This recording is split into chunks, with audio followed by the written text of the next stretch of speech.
Halo Pak David, kami dari kelompok 11A3 akan menjelaskan terkait Sumpah Pemuda dan Kebangkitan Nasional. Sebelum itu, perkenalkan nama saya Abi. Saya Etan. Saya Sebastian. Saya Raymond. Saya RJ. Dan saya Gabriel. Pada awalnya, banyak orang mengira bahwa Sumpah Pemuda ini munculnya secara tiba-tiba, munculnya cepat.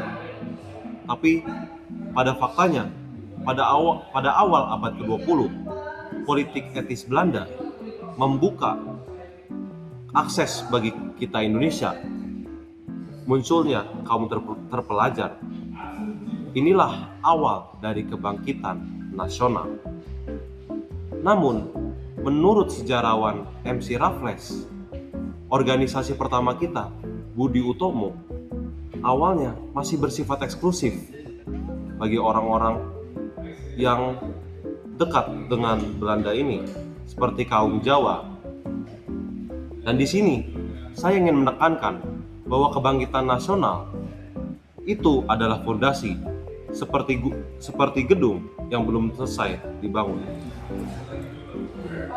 Melanjutkan poin Abi, di mana setelah Budi Utomo banyak organisasi-organisasi yang lebih berani yang muncul seperti Jong Java, Jong Celebes, dan Jong lainnya, serta Perhimpunan Indonesia di Belanda.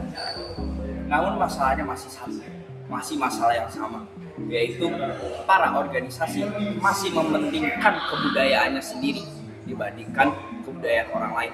Jadi ini masih mencakup ego yang tinggi. Pada tahun 1926, Kongres 1 diadakan, namun hasilnya gagal. Kenapa? Karena para organisasi-organisasi masih mementingkan egonya sendiri, di mana mereka sangat menentang bahasa persatuan. Mereka berdebat bahwa bahasa persatuan sebaiknya Melayu, bahasa persatuan sebaiknya bahasa Jawa saja. Oleh karena itu, Kongres 1 gagal. Meskipun semangatnya sudah terbentuk, namun ego sangatlah penting karena membuat kehancuran dan ketidaksatuan. Setelah kegagalan Kongres pertama, pemerintah Belanda menyadari bahwa mereka telah memberikan terlalu banyak kebebasan pada kaum intelektual dan kaum intelektual di Indonesia. Oleh karena itu, mereka mulai memburu kaum intelektual di Indonesia. Dan ini dimulai dengan apapun yang dikatakan dengan kemerdekaan, mereka akan langsung memburu orang yang menggunakan hal tersebut. Oleh karena itu, serta karena banyak partai yang ingin disatukan, mereka dan serta juga Perhimpunan Indonesia balik dari Belanda, mereka mengadakan Kongres Pemuda yang kedua, yang nantinya akan menghasilkan Sumpah Pemuda.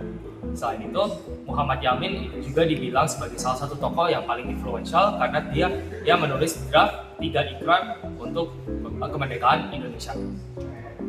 Puncak dari ketegangan pada kongres ini melahirkan suatu kesepakatan yang besar. Di momen itulah, sekat-sekat antar daerah mulai runtuh.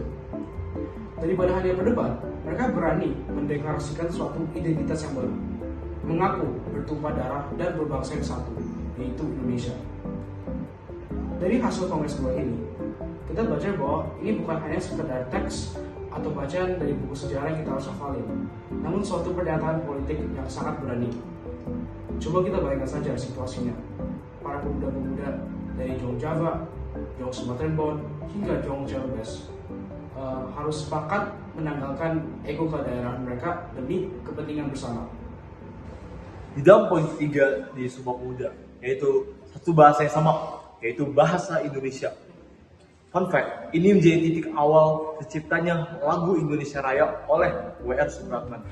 Lagu ini lalu dimainkan saat kongres, namun hanya dengan menggunakan biola saja, tanpa ada liriknya.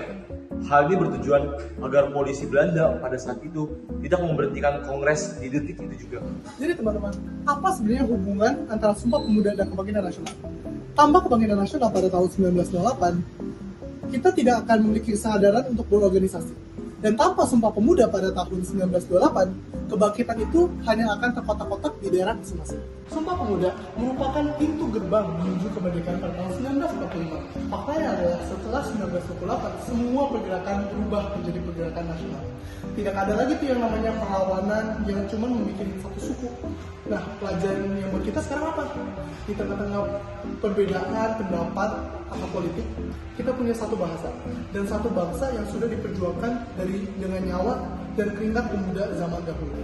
Itu dia penjelasan singkat dari kelompok kami yang padat mengenai sejarah bangsa kita. Jangan lupakan sejarah, karena dari sanalah jati diri kita terbentuk. 1, 2, 3. Terima kasih. Terima kasih telah menonton video kami. Terima kasih. Bye-bye.